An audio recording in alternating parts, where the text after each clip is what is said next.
5 minute से पहले ये लहंगा समेटो और मेरे कमरे से दफा हो जाओ। जयवर्धन सिंह नफरत से दहाड़ा तो अबनी को अपना आप झुलसता हुआ महसूस हुआ। देश के जाने माने नेता हर्षवर्धन सिंह ने लोगों की हमदर्दी हासिल करने की खातिर अपनी चुनावी सभा में मरने वाले गरीब गार्ड की बेटी को अपने बेटे से शादी किया था। अबनी को लगा कि उसकी किस्मत बदल गई, मगर जयवर्धन की नफरत ने उसे पल में दो कौड़ी का कर दिया था। मैं कहाँ जाऊंगी? दरवाजे में खड़ी उसने भीगे लहजे में पूछा। नौकरों के कमरे में चली जाओ, जयवर्धन सिंह ने लापरवाही से कहा, मगर हर्षवर्धन सिंह ने अगली सुबह पार्वती कागी से कहकर अबनी को तैयार करवा कर नाश्ते की मेज पर बुलवाया था। जयवर्धन जो पिछली रात उसे देखे बिना दुत्कार गया था, उसकी नीली आंखों में डूब सा गया। डैड, ये लड़की कौन है? वो जिस वक्त कमरे में दाखिल हुआ, कमरे की हर चीज मानो सहम कर उसे देख रही थी। वो कमरा नहीं था, कोई महल था, और इस महल में अंदर आने वाला राजकुमार, जिसकी दुल्हन बेड पर लहंगा फैलाए उसका इंतजार कर रही थी। घूंघट की आड़ में छुपी हुई दुल्हन का दिल बुरी तरह से कांप रहा था। अपने सुर्ख गुलाबी होठों को काटते वो अंदर की घबराहट को कम करने की कोशिश में थी। आज के बाद मेरी इजाजत के बिना मेरे बिस्तर पर नहीं बैठ सकती तुम। उसका चेहरा देखे बिना वो किस कदर गुस्सा होकर बात कर रहा था। वो खुद को संभालती हुई 2 कदम दूर हुई थी और इस भारी भरकम लहंगे को समेटकर जालीदार घूंघट से सर उठाकर उसे देखा, जो बिना उसे देखे चेहरे पर सख्त और गंभीर तनाव सजाकर अंदर के गुस्से को काबू कर रहा था। गोरी चिट्टी रंगत पर इस वक्त इतने खतरनाक तेवर छाए हुए थे कि कोई भी उसे देखता तो खुद को काबू में न रख पाता। वो शायद गुस्से में था, जबकि लाल आंखें न जाने किस बात की गवाही दे रही थीं। उसने नरमी से हाथ बढ़ाकर अपना घूंघट उल्टा दिया। चांद सा जगमगाता हुआ चेहरा सामने वाले के सामने था, लेकिन अभी भी उसकी तरफ नहीं था। यहाँ बैठकर मेरा इंतजार करने से बेहतर था कि कोई ढंग का काम कर लेती। किस कदर अजीब ताना मार रहा था वो। उसका बाप इतनी मोहब्बत के साथ उसकी शादी कराकर इस शानदार हवेली में लेकर आया था, लेकिन बेटे के मिजाज ही नहीं मिल रहे थे। शादी के वक्त भी वो सामान्य था। उसने तो कितने सपने सजा लिए थे अपनी बड़ी बड़ी हसीन आंखों में। मैं कहाँ जाऊंगी? अपने कांपते हुए होठों के साथ उसने पूछ लिया, और सामने वाले का दिल चाहा कि उसे गर्दन से दबोच कर दीवार से सटा दे। मेरे सर पर बैठ जाओ या फिर कंधों पर बैठकर झूला झूलो। मेरी बला से जहां मर्जी जाना है जाओ। अपने बालों में उंगलियां चलाते वो उस पर दहाड़ा तो वो सहम कर मुंह फेर गई, जबकि उसके करीब से गुजरते वो अपने कपड़े निकाल कर फ्रेश होने चला गया। अपमान के मारे उसकी आंखें आंसुओं से भरने लगी थीं। बड़ी बड़ी आंखें जिन पर कांपती हुई पलकें उसके दुखी रूप को और भी ज्यादा उदासी में धकेल रही थीं। उदास मन के साथ वो खुद को संभालती अपने लिए एक कपड़े निकालने लगी। कुछ देर वो सहम कर इधर उधर देखती रही। उसे यकीन था कि वो ना ही उसे अपने बिस्तर पर सोने देगा और ना ही कमरे में रहने की इजाज़त देगा। यहाँ पर और रहना इस इंसान से खुद को अपमानित करवाने के बराबर था।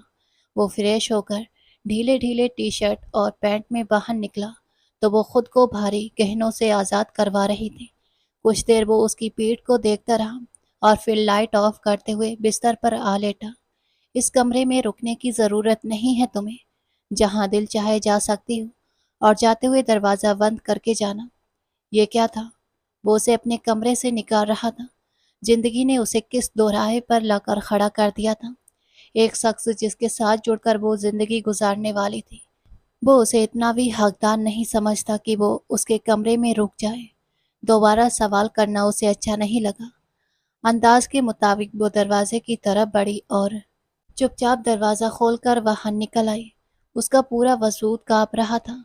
जिंदगी न जाने और कितने इम्तिहान उसके सामने लाकर खड़े करने वाली थी। पहले उसके पापा उसे यूं छोड़कर चले गए, और उसके बाद जिस तरह हर्षवर्धन सिंह ने उसे मोहब्बत के साथ अपनी बेटी की तरह जिंदगी में शामिल करने के लिए घर लाए थे। ऐसा लगा था कि उसकी जिंदगी वो हसीन सपने पूरे होने वाले हैं, जिन्हें अपनी आंखों से देखकर उसने और खूबसूरत बना दिया था। चुपचाप वो सीढ़ियां उतरती नीचे चली आई और हॉल में टहलते हुए हर्षवर्धन सिंह ने पलटकर उसे देखा। वो अजीब नज़रों से देख रहे थे। उनके रौबदार व्यक्तित्व का असर दरो दीवार पर फैला हुआ था।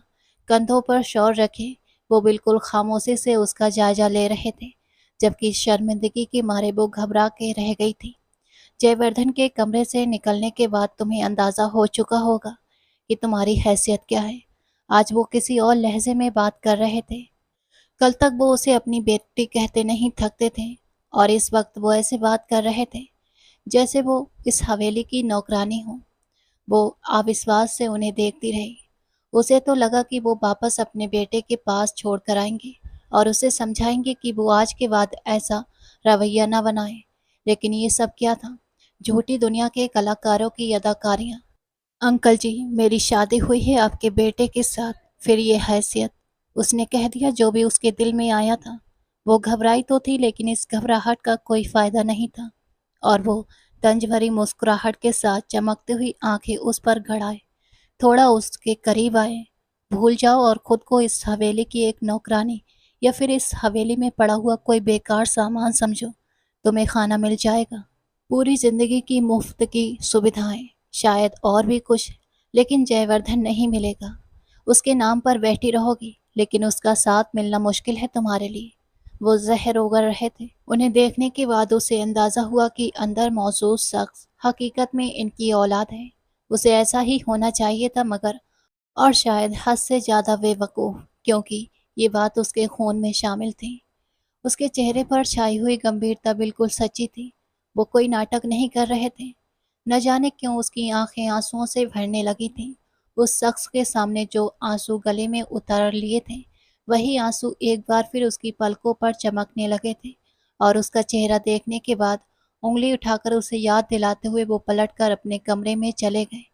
यूं लग रहा था जैसे वो इसी इंतजार में यहाँ बैठे हुए थे कि कब उनका बेटा कमरे में जाकर उसे निकालता है, और कब वो उसे जताकर आराम की गरज से अपने कमरे में चले जाते हैं। होते हैं कुछ लोग जिनके पास अगर दौलत आ जाए तो वो आसमान की बुलंदियों पर बैठकर खुद को राजा समझने लगते हैं। हालांकि उन्हें अंदाजा नहीं होता कि जिस दिन उन्हें मुंह के बल गिराया जाएगा, उस दिन वो जमीन के नीचे दफन होकर अपना नामो निशान खो देते हैं। एक खाली कमरे में आकर दरवाजा बंद करते हुए वो फूट फूट कर रो पड़ी थी। धड़कते हुए दिल के साथ उसने कितनी बार शिद्दत से अपने पापा को पुकारा था। क्या हो जाता अगर उसके पापा उसके साथ रहते? वो हंसी खुशी अपनी जिंदगी गुजार रहे थे। उसे तो किसी जयवर्धन सिंह की परवाह नहीं थी, न ये बड़ी बड़ी हवेलियां, न शानो शौकत। उसे कुछ नहीं चाहिए था। अगर कुछ चाहिए था तो सिर्फ इज्जत। लेकिन उसे यकीन हो चुका था कि वो उसे यहाँ नहीं मिलेगी। इस रात की शुरुआत जितनी दिल दहला देने वाली थी, इसका अंत भी ऐसा ही था। न जाने कितनी देर तक वो बैठकर रोती रही, और फिर थक हार कर अपना लहंगा संभालती हुई उठकर कपड़े बदलने चली गई। जब तक उसकी आंखों के सामने नींद नहीं उतरी, तब तक एक बेचैनी ने उसके मन पर अपना पहरा बिठाए रखा था, जबकि दूसरी तरफ बेड पर लेटा हुआ शख्स भी अजीब कशमकश का शिकार था। वो हरगिज नहीं चाहता था कि उसका बाप उसकी जिंदगी में इस तरह का बदलाव लेकर आए। वो बहुत खुश था, बहुत ही सुकून में, और कुछ ही समय के बाद विदेश जाने का इरादा रखता था। लेकिन अचानक ये सब उसने उसकी जिंदगी बर्बाद कर दी। हाँ, ये बर्बादी ही तो थी। दो जिंदगियों की बर्बादी, दो दिलों की बर्बादी। उसे अंदाजा नहीं था कि वो कितनी देर तक लेटी रही। कमरे के दरवाजे पर जब जोर जोर से दस्तक हुई थी, तब उसकी आंख खुली और कुछ देर नासमझी में वो इधर उधर देखती रही। फिर दुपट्टा संभाल कर वो बेड से नीचे उतर आई और दरवाज़ा खोला। काकी उसका इंतजार कर रही थी। उसने गौर से सामने खड़ी औरत का जायजा लिया था, और फिर सिर झुकाते हुए घड़ी की तरफ देखा जो 9 बजने का इशारा कर रही थी। देखो कितना समय हो चुका है। नीचे बड़े सरकार इंतजार कर रहे हैं तुम्हारा। शर्मिंदगी चेहरे पर सजाए वो अपनी बड़ी बड़ी आंखों के साथ काकी को देखते हुए सिर झुका गई। समझ नहीं पा रही थी कि उसे क्या कहना चाहिए, और उस अधेड़ उम्र की काकी ने खुद ही अंदर आकर उसकी मुश्किल हल कर दी। बड़े सरकार का हुक्म है कि अभी कुछ देर में जो कपड़े आपके लिए भिजवाए जाएंगे वो आपको पहनने हैं। फिर आपको प्रेस कॉन्फ्रेंस में जो कहना है वो बड़े सरकार आपको खुद ही समझा देंगे। उसने पलकें उठाकर उन्हें देखा। अच्छा, तो ये नाटक होना था। यानी वे लोग अपनी प्रतिष्ठा के लिए उसके रूप रंग को बदलना चाहते थे। लोगों के सामने ये जताना चाहते थे कि वो इस हवेली में जयवर्धन सिंह से शादी करके किस कदर खुश और सुकून में है। चुनाव सिर पर थे और अपनी पार्टी को मजबूत बनाने के लिए ये हथकंडे इस्तेमाल करना हर्षवर्धन सिंह की मजबूरी थी। वो चुपचाप जाकर बेड पर बैठ गई। कुछ ही देर में नौकरों वाला खाना उसके लिए भिजवा दिया गया था और इसके साथ ही एक शानदार सा पहनावा भी। उसके दिल में अभी तक उस शख्स को लेकर अजीब सा शक फैला हुआ था। वो एक बार फिर उससे मुलाकात करना चाहती थी। उसे बताना चाहती थी कि वो उसके सहारे सारी दुनिया छोड़ कर आई है। कम से कम वो उसे यहाँ नौकरों से बढ़कर दर्जा देते। गिरे रंग की कढ़ाई वाली वो ड्रेस जिस पर पत्थरों का खूबसूरत काम किया गया था, ये इतनी शानदार ड्रेस थी कि वो कुछ देर तक हैरान होकर उसे देखती रही और फिर नाश्ता करने के बाद उसे पहन लिया। उसके निखरे हुए रूप पर वो ड्रेस इस कदर जच रही थी जैसे उसी के लिए बनाई गई हो। जयवर्धन सिंह हर्षवर्धन सिंह की इकलौती औलाद था। उसकी पत्नी गायत्री देवी अपने बेटे से बेइंतहा प्यार करती थी। इस घर में उनका प्रभाव देखकर अंदाजा लगाया जा सकता था कि घर की जिम्मेदारियां और तमाम नियम का मान रखने वाले हर्षवर्धन सिंह ही हैं और इन्हीं के नियमों पर शायद इनका बेटा भी चलता होगा। अपनी सास से उसकी मुलाकात सिर्फ एक दो बार ही हुई थी। इसके बाद ना ही उसने अपनी सास को देखा और ना ही पारंपरिक सास की तरह उन्होंने आकर अपनी बहू के सिर पर हावी होने की कोशिश की थी। ब्यूटिशियन कुशलता से उसका श्रृंगार कर रही थी। उसके चलते हुए हाथों का जादू था कि वो कुछ ही देर के बाद निखर कर जब शीशे के सामने खड़ी हुई तो खुद को कितनी देर तक देखती रही। दुल्हन बनकर भी उस पर बेइंतहा रूप आया था, लेकिन इस वक्त वो कितनी सुंदर लग रही थी।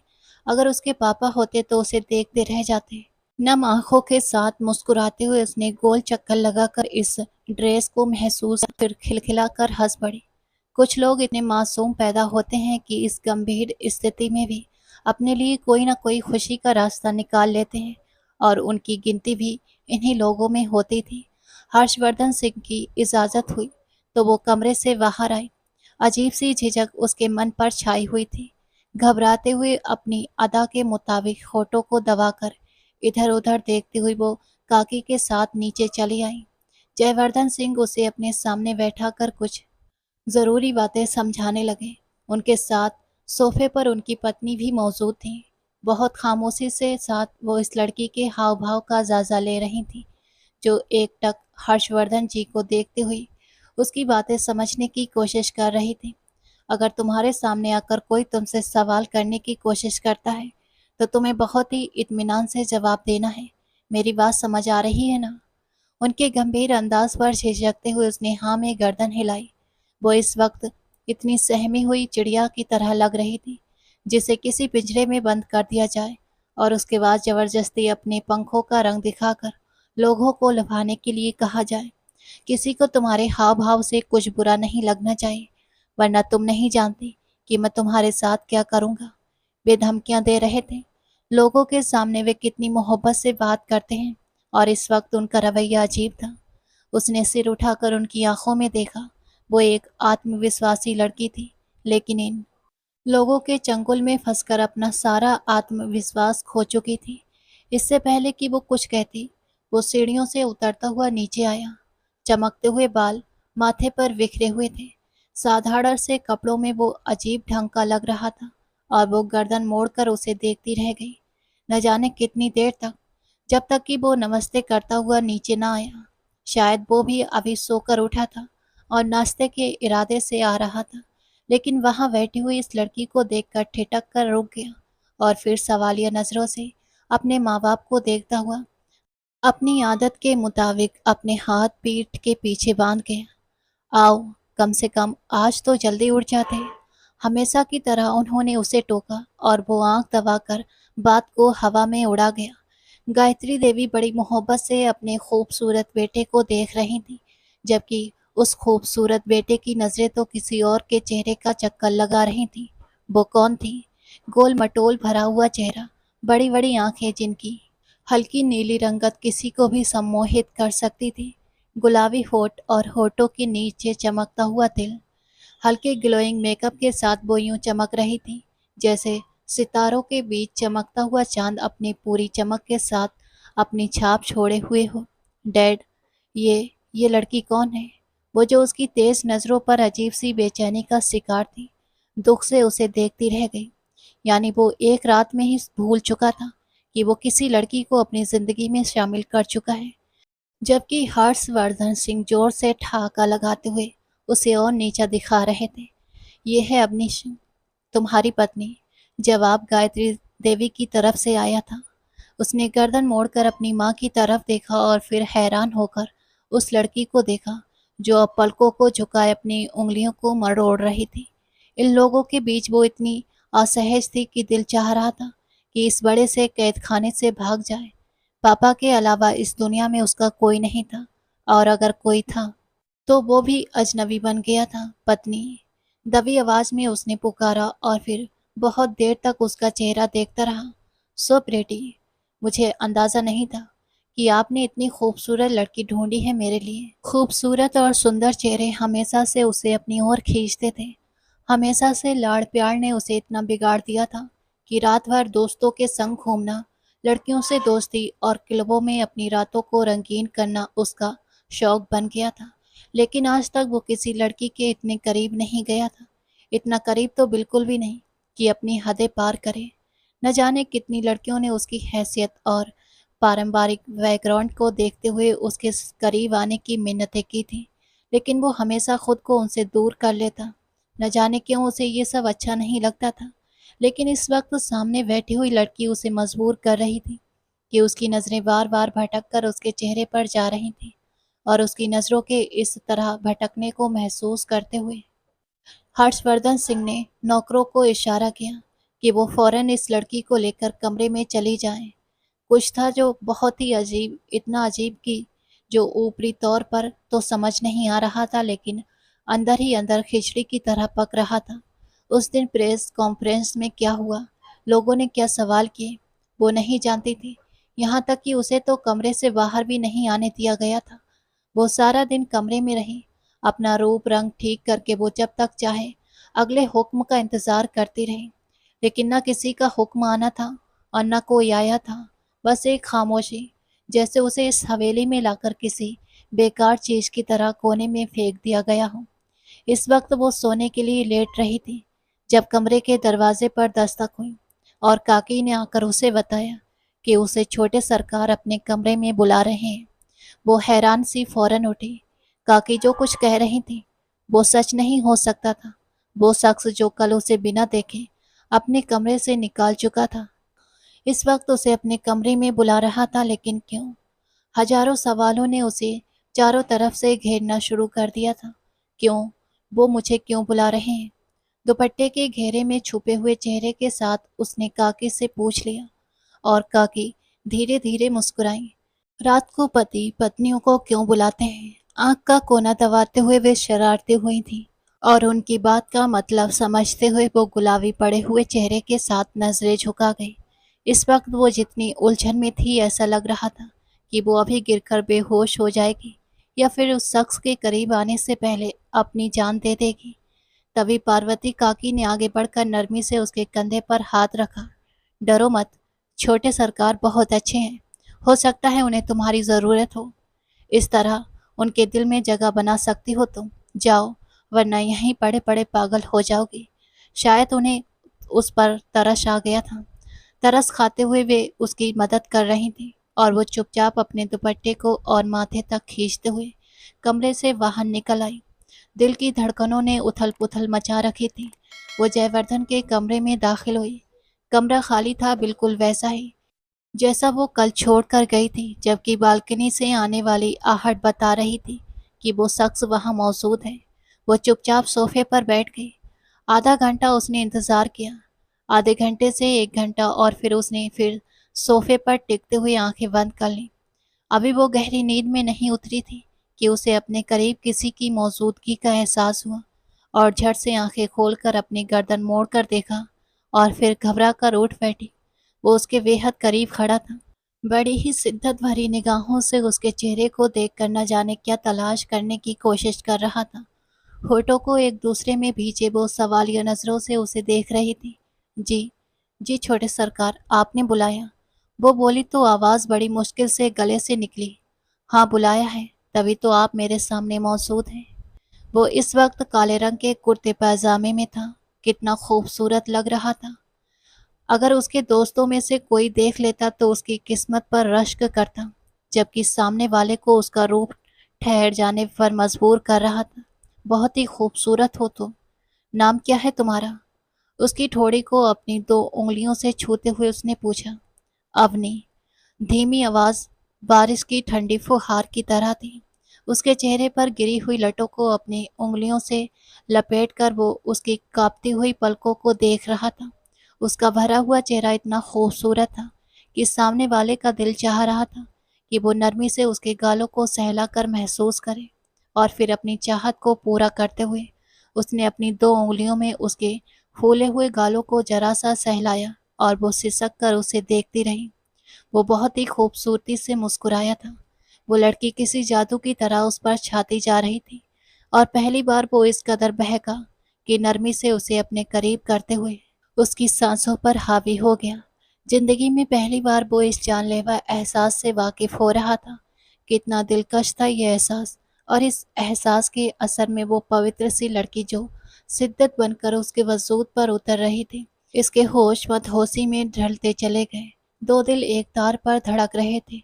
वो जो अपने होश खोने वाली थी, उसकी मजबूत पकड़ ने उस पूरे अधिकार से उसे अपने बिस्तर पर लिटा दिया था। उसके नाजुक वजूद पर झुकते हुए उसकी आंखों में देखते हुए वो स्वीकार कर गया। तुम बहुत ही खूबसूरत हो। इतनी खूबसूरत कि जयवर्धन सिंह तुम्हारी तारीफ किए बिना नहीं रह सकता। वो यूं ही किसी राह चलते की तारीफ तो नहीं करता था। वो सुंदरता का पारखी था, तो उसे मालूम था कि हसीन और निखरे चेहरे किस तरह दिखते हैं। और वो चेहरा ऐसा था जिसने पहली बार में ही उसे रुक जाने पर मजबूर कर दिया था। उसने मान लिया कि वो सिर्फ उसके रंग रूप की वजह से उसके करीब आ रहा था, लेकिन कोई नहीं जानता था कि शादी का ये बंधन दो दिलों को एक दूसरे में बांधकर जब एक करने लगेगा, तो बाहरी साजिशों का शिकार होकर वे एक दूसरे के लिए तरस कर रह जाएंगे। कमरे में धीमी रोशनी थी, और उसके वजूद पर होने वाला वो शख्स जिसे वो अपने बनाए जा रहा था, किस्मत ने इन दोनों को मिलाया और हसीन आंखें साजिश को बुनकर दिलों को पूरा कर गई। वो जिस वक्त सोकर उठी, दिन ढल चुका था। उसे अफसोस हुआ कि पिछले 2 दिनों से इस घर में आने के बाद उसकी सुबह की पूजा छूट रही थी, वरना आज तक उसने कभी भी अपनी पूजा को मिस नहीं होने दिया था। अपनी आंखों को मलते हुए उसने अपने पास देखा। वो शख्स न सिर्फ उसके पास बल्कि पूरे कमरे में मौजूद नहीं था। घबराकर जल्दी से वो नीचे उतरी और अपने गीले बालों को जूड़े की शक्ल में लपेटते हुए फ्रेश होने चली गई। कुछ देर के बाद वो सोफे पर बैठी बीती रात के बारे में सोच रही थी। कितनी हसीन रात थी वो, कितना खूबसूरत शख्स था वो जिसके साथ सजकर वो खुद को राजकुमारी समझ रही थी। कितनी मीठी बातें करता था वो, कितना ठहरा हुआ लहजा, और उस ठहरे हुए लहजे में सिर्फ उसका दिल ही नहीं बहला था। अपने लाल पड़े चेहरे के साथ सिर झटकते हुए उठकर बाहर चली आई, क्योंकि रात में ही उसे ये हुक्म दिया जा चुका था कि अब वो घर की जिम्मेदारियों पर ध्यान दे।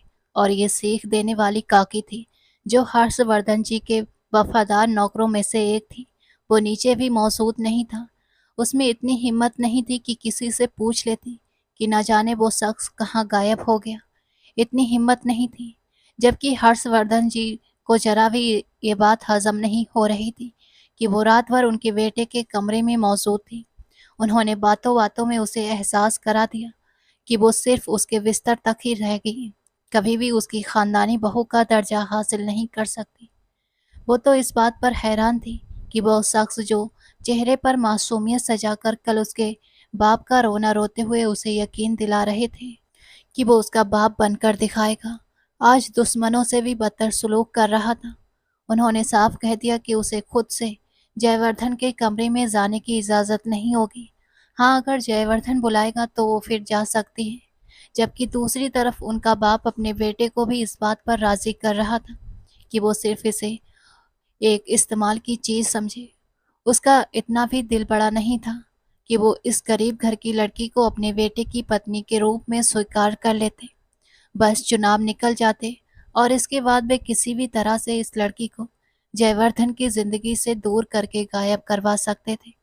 उन्होंने यही सोच रखा था और चुनाव में अभी 2 महीने बाकी थे, इसलिए 2 महीने उन्हें किसी न किसी तरह सब्र करना था। वो सारा दिन उस शख्स का जाने अनजाने में इंतजार करती रही, लेकिन दोबारा वो उसे नजर नहीं आया। पार्वती काकी के साथ मिलकर उसने घर की जिम्मेदारियां संभाल ली। जो काम भी उसके जिम्मे लगाए गए उसने कर लिए। हालांकि वो इस घर की बहू थी, लेकिन फिर भी वो अपनी हैसियत से वाकिफ थी। वो नहीं चाहती थी कि बार बार उसे इस बात के लिए टोका जाए। दिन से शाम और शाम से रात हो गई, लेकिन वो शख्स उसे दोबारा नजर नहीं आया।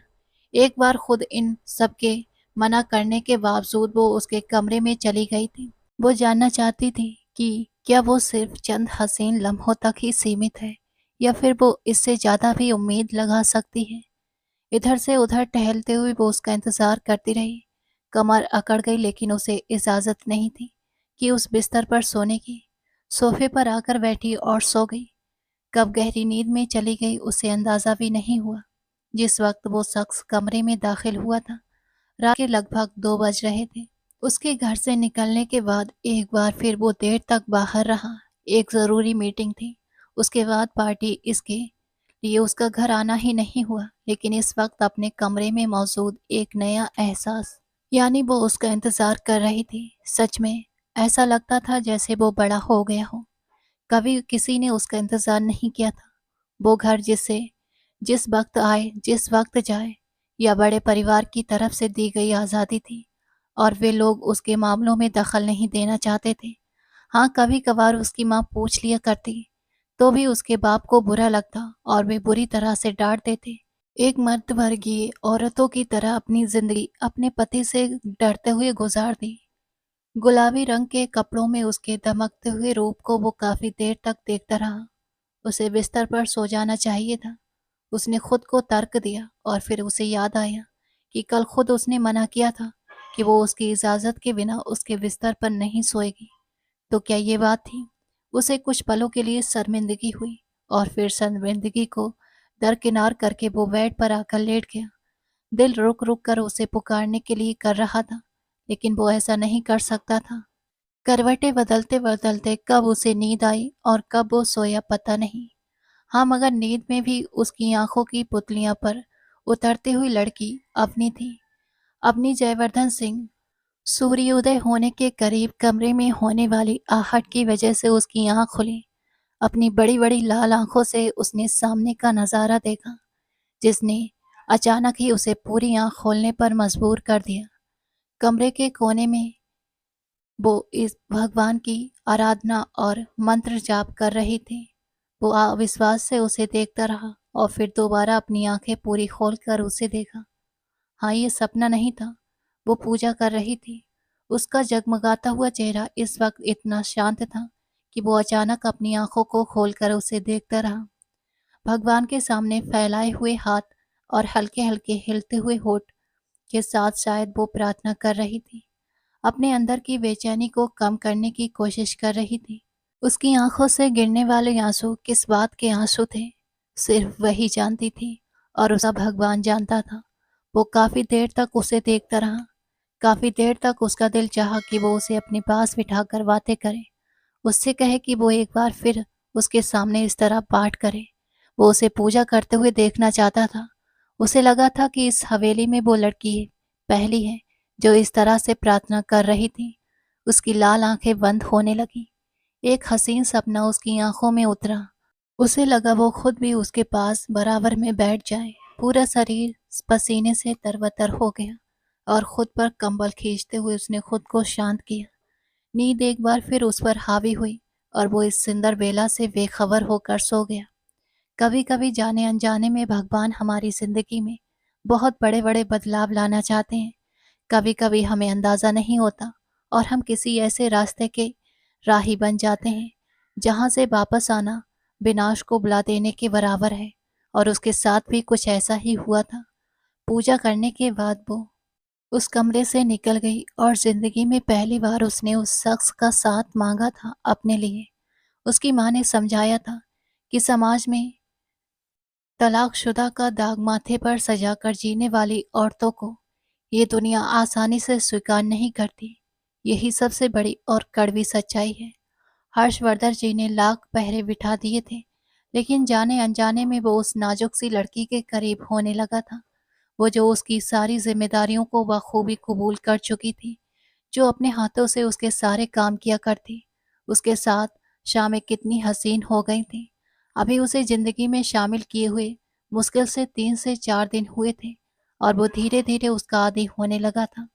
वो जो देर रात तक बाहर रहता था, अब शाम के समय जब वो हनुमान चालीसा का पाठ करने बैठती, तो किसी न किसी बहाने कमरे में आकर बैठ जाता, मोबाइल चलाने लगता, लैपटॉप उठा लेता, लेकिन अपनी अहंकार के बावजूद उसके करीब नहीं आया।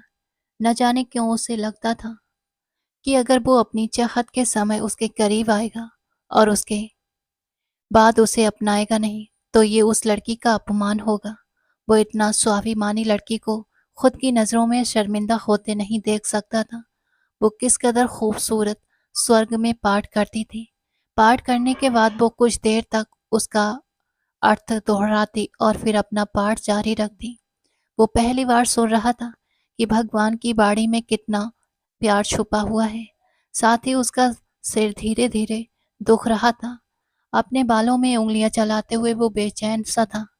जब वो उसके पास आकर बैठी, आपकी तबीयत ठीक है? उसने पहली बार उसे खुद से संबोधित किया था। एक दूसरे के पास रहने के बावजूद वे एक दूसरे से अनजान बनकर रहते थे। सिर में दर्द है, उसने भी बता दिया। अपनी ने अपना हाथ उठाकर उसके सिर के पास ले जाकर कहा, अगर आप कहें तो मैं बालों में उंगलियां चला देती हूँ।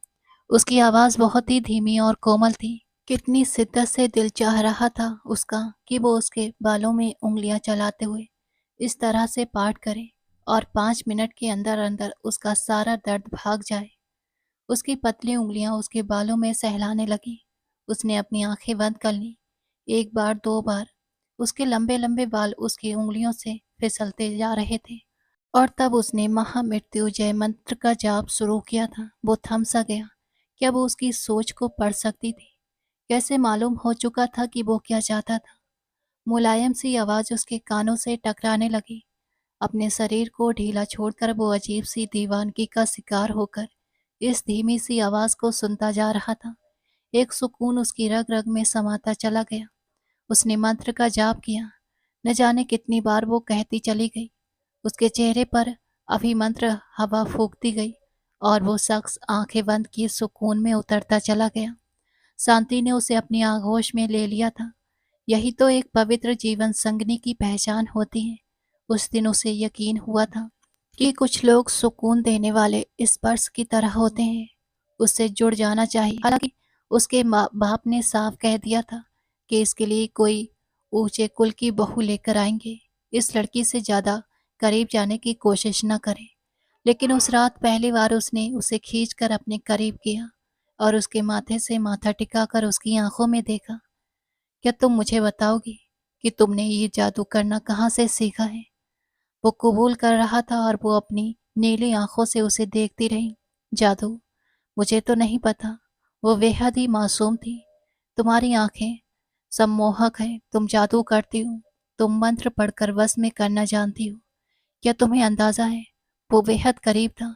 बात करते हुए उसके होठ अवनी के होठों से टकरा रहे थे। दो दिल एक दूसरे के करीब आते जा रहे थे। अंदर की सारी उलझनें और दूरियां मिटती जा रही थीं, और फासले कम होकर उन्हें एक दूसरे का बनाते जा रहे थे। वो बड़ी शिद्दत से उसके होठों पर झुका, नरमी से उसके कानों में झुककर कबूल किया था, मैं बहुत ही खुशकिस्मत हूँ कि मुझे तुम्हारे जैसी पत्नी मिली है। यानी वो अपनी पत्नी के रूप में उसे स्वीकार कर चुका था। वो हैरानी से उसे देखती रही, और सामने वाले ने बारी बारी उसकी आंखों पर अपना स्पर्श रखकर उसे खुद पर गिरा लिया। क्या आप मुझे अपनी पत्नी मानते हैं? उसके पूछने पर वो दुख से उसे देखता रहा। सारी जिंदगी उसके बाप ने उस पर हावी होकर उसे अपनी मर्जी के मुताबिक चलाया था। उनके इस व्यवहार ने उसे इस तरह बना दिया था कि वो अपना अच्छा बुरा भी पहचानने में असमर्थ हो गया था। इस रोज भी उसने जो कहा, उसने कुछ बगावत के बाद इसे स्वीकार कर लिया, क्योंकि उसके पास और कोई रास्ता नहीं था। लेकिन इस वक्त इसे समझ नहीं आ रहा था कि इसके बाप के एक एक फैसले ने एक लड़की की जिंदगी को इस हद तक बदल दिया। वो लड़की जो हसीन सपने देखने लगी थी, और वो लड़की जो अजीब से डर और अंदेशों का शिकार थी। मैंने तुम्हें स्वीकार किया है। मैंने तुम्हें दिलो जान से कबूल किया है। तुम हमेशा मेरी पत्नी रहोगी, वादा रहा। वो एक हसीन वादे में उसे समेट रहा था, और अपनी पहली बार खुद उसके सीने से लगकर उसकी खुशबू से खुद को महकाते हुए खुद को दुनिया की सबसे खुशकिस्मत लड़की समझ रही थी, और इसे खुद में समेटने वाला दिलो जान से इस पर फिदा था। वो जाने बिना कि आने वाले वक्त में मुसीबतें जब इसे अपनी लपेट में लेगी, तब वो बेबस होकर इस लड़की का हाथ थामे या छोड़ने पर मजबूर होगा। तो क्या फैसला करेगा, कोई नहीं जानता था सिवाय भगवान के, जो किस्मत लिखने वाला है और जो एक बेहतरीन लेखक की तरह हर एक की कहानी को सजा कर रहा है। अगली सुबह वो नाश्ते की मेज पर उसका हाथ पकड़कर उसे अपने साथ लेकर आया, वरना वो आमतौर पर नौकरों के बाद ही नाश्ता कर लिया करती थी। कुर्सी पर बैठते हुए हर्षवर्धन जी ने उसे घूरा।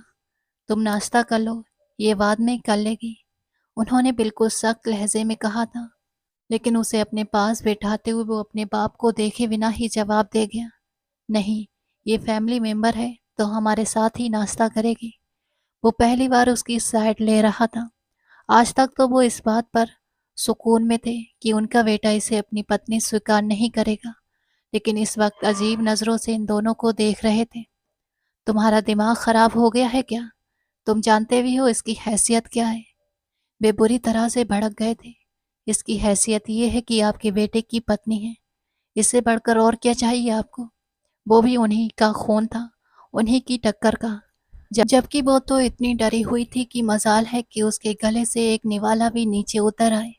तुम्हें किसने कहा है कि तुम इसे अपनी पत्नी समझो? अगर ये इस घर में आई है तो सिर्फ और सिर्फ मेरी रेपुटेशन के लिए। इसके साथ क्या करना है ये मैं डिसाइड करूंगा।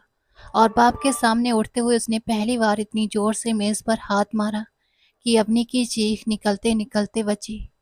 गायत्री देवी दवा लेकर अपने कमरे में थी।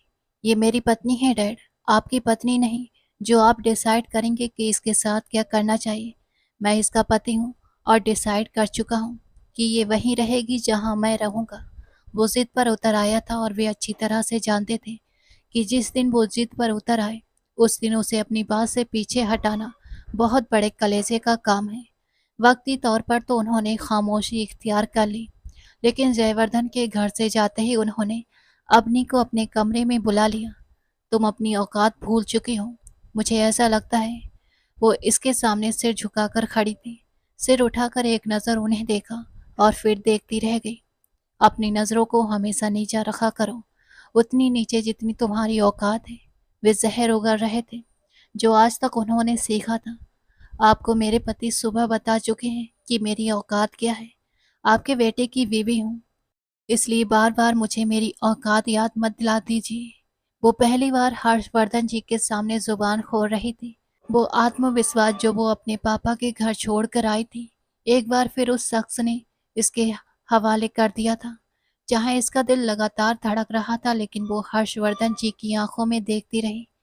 मेरे बेटे ने 2 दिन बिस्तर पर क्या सुला लिया? खुद को महारानी समझने लगी हो तुम। उन्हें इतना भी अंदाजा नहीं था कि वे किससे बात कर रहे हैं। बहू और बेटी का फर्क रखे बिना वे हद पार कर रहे थे। वो होठों का कोना खींचकर मुस्कुराई। 2 दिन, 2 महीने या 2 साल, लेकिन वे मुझे अपनी पत्नी स्वीकार कर चुके हैं, और आपका भी हक बनता है कि मुझे बहू के रूप में स्वीकार करें। बेहतर होगा आज के बाद मुझसे ऐसी बात मत कीजिएगा। वो बेबाकी के साथ उन्हीं के जवाब देकर अपने कमरे में चली आई थी। वह डरी हुई थी, लेकिन जयवर्धन ने उससे खुद कह दिया था कि जिससे दिल चाहे जिस तरह से वो बात कर सकती है। अगर सामने वाला इसे नीचा दिखा रहा है तो भी कोई मौका हाथ से ना जाने देने। बाद में जो होगा वो खुद संभाल लेगा। और मर्द की मर्दानगी यही है कि वो खुद से जुड़ी औरत का ख्याल रखे, इसे कभी हारने ना दे, कभी भी नहीं। अगले आने वाले 2 हफ्ते इस कदर मिसाली थे कि उसने कभी कल्पना भी नहीं की होगी। उसकी हर ख्वाहिश को पूरा कर दिया गया। वो शख्स के हाथों में हाथ डालकर शॉपिंग के लिए जाना, हर्षवर्धन जी की बाहर तो वाहवाही हो रही थी, लेकिन इनके दिल में जो कसक मौजूद थी उसका इलाज इतनी जल्दी मुमकिन नहीं था। उन्हें तो ऐसा लग रहा था जैसे इनके बेटे की जिद इन्हें पागल कर देगी। वो कितना खुश था इस मामूली सी बीवी के साथ, जिसकी न कोई फैमिली थी, न कोई बैकग्राउंड, न कोई जात। उन्होंने महसूस कर लिया था कि घी सीधी उंगली से निकलने वाला नहीं है। उन्हें हर हाल में अपनी उंगली टेढ़ी करनी होगी। इनकी खामोशी में तूफान से पहले छा जाने वाली शांति थी। उस शाम इनका डिनर का प्लान था, जब उन्होंने बहुत प्यार से अपने बेटे के चेहरे को देखते हुए उसके सामने एक बात रखी थी। जयंत राव तुम दोनों को पार्टी में बुलाना चाहते हैं। 2 दिनों से वो मुझसे बोल रहे थे और आज तुम्हारा हक बनता है कि तुम जाओ, क्योंकि तुम्हें मालूम है कि मुझे जयंत राव के साथ एक कॉन्ट्रैक्ट साइन करना है जो बहुत ज़रूरी है। वे बहुत प्यार से बात कर रहे थे। जरा सी दूरी पर बैठी हुई अपनी कुछ देर उन्हें देखती रही। न जाने क्यों उसे लग रहा था कि वे जितने सुकून से बात कर रहे हैं वे कभी भी इतनी आसानी से हाथ आने वाले नहीं थे। पापा, लेकिन हम नहीं जा सकते, क्योंकि मैं अवनी के साथ डिनर पर जाने का इरादा रखता हूँ। उन्हें उसने साफ इनकार कर दिया और हर्षवर्धन जी कुछ देर तक उसका चेहरा देखते रहे। यार, कभी तो अपने बाप की भी मान लिया करो तुम। वे प्यार से उसे राजी करने की हर मुमकिन कोशिश कर रहे थे। वे सिर्फ यही चाहते थे कि आज की रात इनका प्लान कामयाब हो जाए। जो कुछ उन्होंने सोचा था वो अगर हो जाता तो इसके बाद वे खुद रास्ता बना सकते थे। उन्हें हर हाल में इस लड़की को रास्ते से हटाना था। जिस मकसद के लिए वे उसे यहाँ लेकर आए थे वो मकसद तो अब बढ़ चढ़कर पूरा हो चुका था, लेकिन उन्हें ये मंजूर नहीं था कि वो ऐसा मुकाम हासिल कर ले जो मुकाम वे इसे मरकर भी नहीं दे सकते थे। आप जानते हैं कि मैं पार्टियों में नहीं जाता और क्लब में मुझसे नहीं होगा प्लीज। उसने साफ इनकार कर दिया। वे सिर्फ दूसरी तरफ जाने वाले थे, किसी भी हंगामे में नहीं, किसी बेवाकी में नहीं। उसने काफी हद तक खुद को इन चीजों से दूर कर लिया था। फिर कैसे मुमकिन था कि वो अपनी बीवी को वहां ले जाता? गुनाहों की वो दुनिया जहां हर कोई अपने वजूद की नुमाइश करके बड़ा दिखना चाहता था। वो तो अब धीरे धीरे पूजा पाठ की तरफ ध्यान देने लगा था और वो खुद मोहब्बत से उसे सिखा रही थी। ऐसा लगता था जैसे पापा की मोहब्बतों का असर है। इसका बाप मरने से पहले इसे ऐसे शख्स के हवाले करके गया था जिसके लिए वो सही रास्ता दिखाने वाली बन चुकी थी। 1 महीना इनकी शादी को पूरा होने वाला था। वे एक दूसरे के रंग में ढलते जा रहे थे। अपने लिए एक मुकम्मल और बेहतरीन ड्रेस निकालकर उसने खुद को मोहब्बत से सजाया। कंधे पर सौर रखकर वो अपने पति के साथ बाहर चली आई। जयवर्धन कभी इस बात पर यकीन नहीं कर सकता था कि कभी इसका बाप इस हद तक भी गिर जाएगा। वो सारी प्लानिंग हो चुकी थी। एक कोने की टेबल पर जहां हंगामा कम था वे दोनों जाकर बैठे और वहीं जयंत राव ने इससे आकर मुलाकात करनी थी, जैसा कि इसके बाप ने कहा था। अजीब सी उलझन के साथ वो वहां बैठी रही। कुछ देर के बाद जयंत राव आया। उसने मुलाकात की। एक शानदार डिनर का अरेंजमेंट किया गया था। ये पूरा क्लब जयंत राव का था। काले धंधों में शामिल वो शख्स ऊपरी तौर पर तो बहुत ही नेक नजर आता था, लेकिन इसके कारनामे क्या थे वो सिर्फ हर्षवर्धन जानता था। उसने तो इस लड़की को जयंत राव के हवाले कर दिया था। कुछ देर वो वहीं बैठा रहा। वो नहीं जानता था कि इसके साथ क्या हुआ है। इसे किस चीज की मिलावट दी गई है या फिर अजीब तरह के उसकी आंखों पर पर्दा डाल दिया गया था। बस जिस वक्त वो लड़की उसकी आंखों के सामने से गायब हुई वो हैरान रह गया। वो सोच भी नहीं सकता था कि इसे इतनी बड़ी चालबाजी का निशाना बना दिया जाएगा। इसके पास कोई सबूत नहीं थे। वो किसी को जानता नहीं था। कोई साफ मंजर इसे याद नहीं था, लेकिन उसने अपनी को खो दिया था। वो रात किसी कयामत से कम नहीं थी। जब वो अपनी के बिना घर वापस आया, फटे हुए सिर के साथ वो सीधा अपने कमरे में गया और बिना किसी को बताए वहीं फिर फर्श पर गिर पड़ा था। इसके बाप का मकसद पूरा हो चुका था। अगर वे सारे इल्ज़ाम खुद पर लेकर उसे उठवा लेते तो यकीनन इनका बेटा इनके खिलाफ चला जाता। अब अगर वो खिलाफ जाता भी तो इसके पास कोई ठोस सबूत नहीं थे। और रही बात जयंत राव की, अगर वे उसकी मदद कर रहे थे तो इतनी आसानी से उस लड़की का मिलना मुमकिन नहीं था। जिस वक्त उसे होश आया उस वक्त गायत्री देवी इसके सिर को अपनी गोद में लिए चीख चिल्ला रही थी। वे सुबह जिस तरह इसके कमरे में दाखिल हुई अपने बेटे को इस हालत में देखकर उन्होंने चीख पुकार मचानी शुरू कर दी थी। डॉक्टर ने यही बताया कि वो रात नशे में था, लेकिन उसने ड्रिंक नहीं की थी, उसने कुछ भी नहीं पिया था। इसका सिर दर्द से फटा जा रहा था, लेकिन उसने एक ऐसा हंगामा खड़ा कर दिया जो किसी के ख्यालों में भी नहीं था। उसका बस नहीं चल रहा था कि वो हर्षवर्धन का कॉलर पकड़कर उससे पूछे कि उसकी बीवी के साथ क्या किया गया है। इस मामले में वो किसी को बख्शने वाला नहीं था, लेकिन हर्षवर्धन साफ मुकर गए। मैंने कुछ नहीं किया और ना ही मैं जानता हूँ। अगर तुम्हारी बीवी खुद भाग गई है तो बात अलग है। उनके चेहरे के इत्मीनान से जरा भी फर्क नहीं आया था।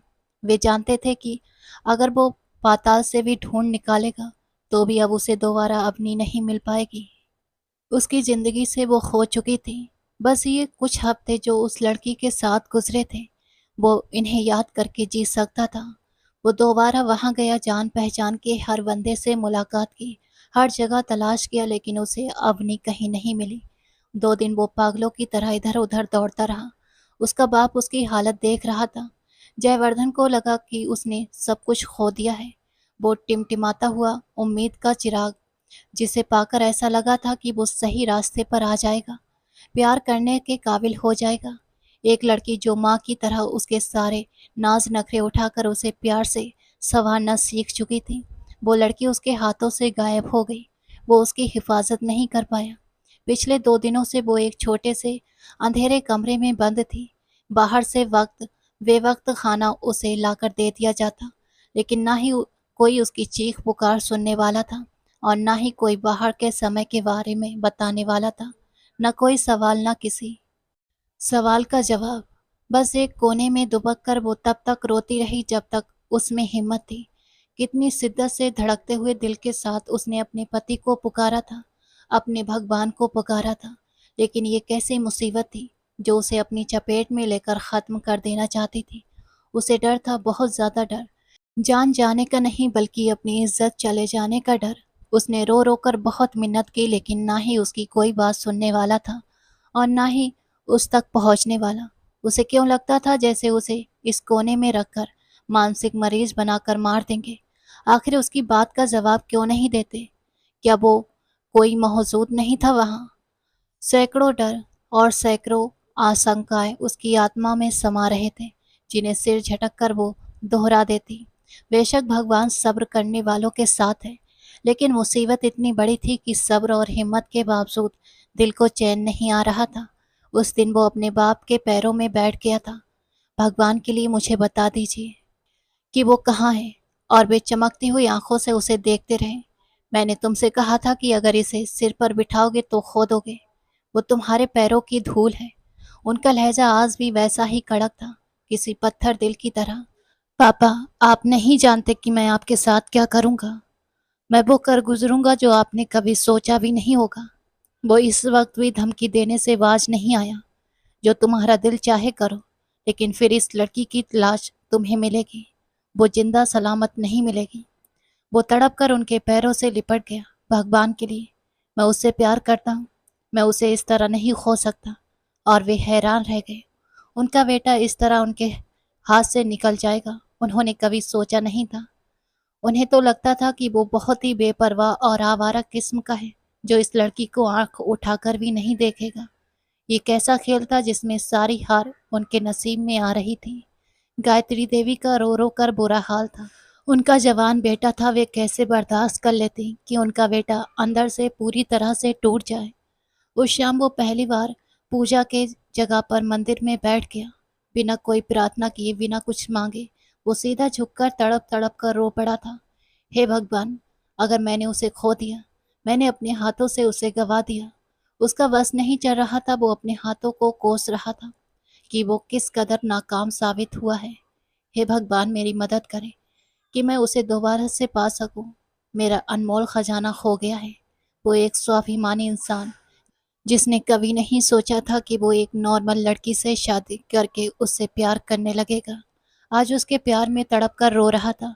इतनी शिद्दत के साथ भक्ति में डूबना और इस तरह तड़प कर रोना, ये सब कुछ उस लड़की की वजह से था, जो उसे भगवान के इतने करीब लेकर आई थी। वरना तो वो हर मुसीबत को हंसी से उड़ा देने वाला इंसान था, जिसके सामने किसी चीज की कोई अहमियत नहीं थी, आज उसके दिल को गहरी ठेस पहुंची थी। उसका दिल टुकड़े टुकड़े हुआ था। वो चाहे जितना भी जान लगा लेता, लेकिन अपने बाप की चालों तक अकेले नहीं पहुंच सकता था। उसने हर रास्ता अपना लिया, साफ कह दिया कि वो उनके खिलाफ जाएगा। हर तरह से इमोशनल ब्लैकमेल भी किया था, लेकिन अवनी की न कोई खबर थी, ना ही वो उसे मिल सकती थी। उस दिन भी वो अपने कमरे में सिर झुकाकर बैठा हुआ था। पुलिस ने कह दिया कि वे अभी तक कोई सुराग नहीं लगा पाए हैं। 1 हफ्ता हो चुका था। वो पागल होने की कगार पर था। उसके बाप की यही शर्त थी कि अगर वो उसे तलाक देकर विदेश चला जाए, तब वे इस लड़की को छोड़ देंगे, लेकिन उसे हमेशा दूर रहना होगा। गायत्री देवी कमरे में आई और चुपचाप उसके सामने आकर बैठ गई। मम्मी, भगवान ने उसे मुझसे वापस छीन लिया, शायद इसलिए क्योंकि मैं उसकी कदर नहीं कर पाया। झुके हुए कंधों के साथ वो पहली बार पूरी तरह से टूटा हुआ था। गायत्री देवी ने एक मोबाइल उसके सामने रखते हुए रिकॉर्डिंग चला दी।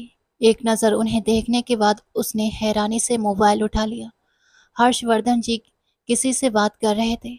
इसे किसी भी हालत में इस फ्लैट से वहां नहीं आने देना। अगर 10 दिन वो वहीं पड़ी रहेगी तो अकेलेपन से मर जाएगी, दिमाग खराब हो जाएगा। जितना हो सके इसे दिमागी रूप से परेशान करो। मैं कोई गड़बड़ी नहीं चाहता। मैं नहीं चाहता कि किसी तरह से वो मिले और उसके शरीर पर कोई निशान हो। यानी उसकी माँ को आखिरकार दया आ गई थी।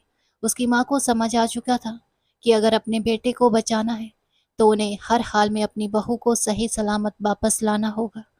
और वैसे भी वे पिछले 2 दिनों से सिर्फ और सिर्फ अपने पति की हर हरकत पर नजर रख रही थी। आज इस रिश्ते और सारे मोह को छोड़कर वो अपने बेटे को ये साबित कर चुकी थी। वो सबूत दे चुकी थी। वे जानती थी कि ये सब होने के बाद शायद हर्षवर्धन जी उन्हें तलाक देकर घर से निकाल देंगे, लेकिन आज तक जो उन्होंने जिंदगी जी थी वो तलाक से भी बदतर थी। हर्षवर्धन जो खुद बाहर की औरतों में पड़े रहे थे, उन्होंने अपनी पत्नी को हमेशा घर की नौकरानी जैसा बना कर रखा था, जिसने एक बच्चा दिया और फिर पूरी जिंदगी खामोशी से उनकी बातें सहती रही। लेकिन वे नहीं जानती थी कि अब उनका बेटा ये सब भुगते। Thank you mummy, thank you so much. वो उनके पैरों में गिर पड़ा। अगली सुबह बिना कुछ सोचे समझे उसने वो रिकॉर्डिंग पुलिस के सामने रख दी। हर्षवर्धन जी की सालों से बनाई हुई इज्जत मिट्टी में मिल गई। उन्होंने लाखों की रिश्वत देने की कोशिश की, लेकिन जब सामने खड़ा विरोधी उनका अपना ही बेटा था, जो उनकी हर चाल जानता था, तो उनकी हर कोशिश नाकाम होती चली गई। और आखिरकार उस शाम पुलिस ने उस लड़की को उस अंधेरे कमरे से बाहर निकाल दिया था।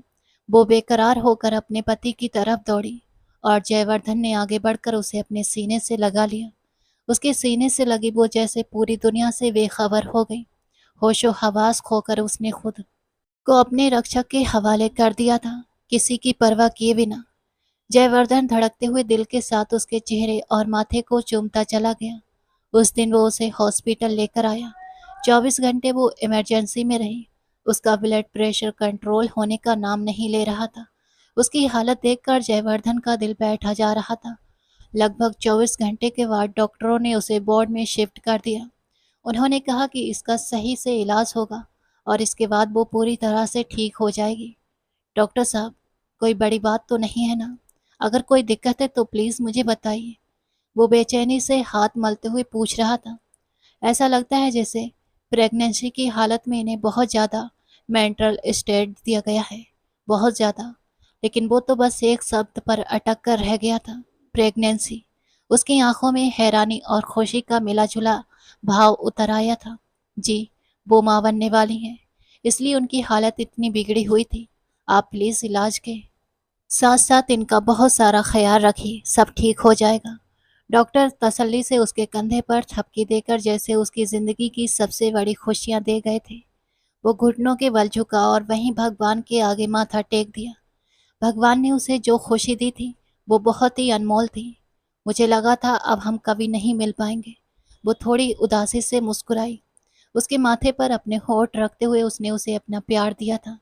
ऐसा होना नामुमकिन था मेरी जान। ऐसा तो मैं कभी होने ही नहीं दे सकता था। न जाने कितनी बार वो उसके मन ही मन माफ़ी मांग चुका था। हालांकि उसमें उसका कोई कसूर नहीं था। उसने कसम खा ली थी कि अब हर हाल में उसकी रक्षा करेगा। उसने अपने बाप का नाम और झूठी शान पूरी तरह से तबाह कर दी थी। इस सब के बाद उसकी राजनीतिक पार्टी पूरी तरह से खत्म हो गई और इन तमाम बातों से दूर होकर वो अपनी माँ और बीवी के साथ विदेश चला गया था, जहाँ एक खूबसूरत और खुशहाल जिंदगी उनका इंतजार कर रही थी। एक ऐसी जिंदगी जिसे वो शांति से जीकर खुद को पूरी तरह से बदल सकता था। एक ऐसा सुकून और इत्मीनान जो सच्चे प्यार की पहचान होते हैं, वो उसकी रग रग में उतर कर उसे पूरा कर रहे थे। यही तो एक पवित्र रिश्ते की सच्चाई होती है। भगवान कभी कभी हमें कठिन परीक्षाओं से गुजारते हैं, लेकिन उन परीक्षाओं के बाद जो फल मिलता है वो बहुत ही खास होता है। दोस्तों, स्टोरी कैसी लगी कमेंट सेक्शन में ज़रूर बताना। स्टोरी पसंद आई तो लाइक करना। रोज नई कहानी सुनने के लिए हमारे चैनल को सब्सक्राइब करना।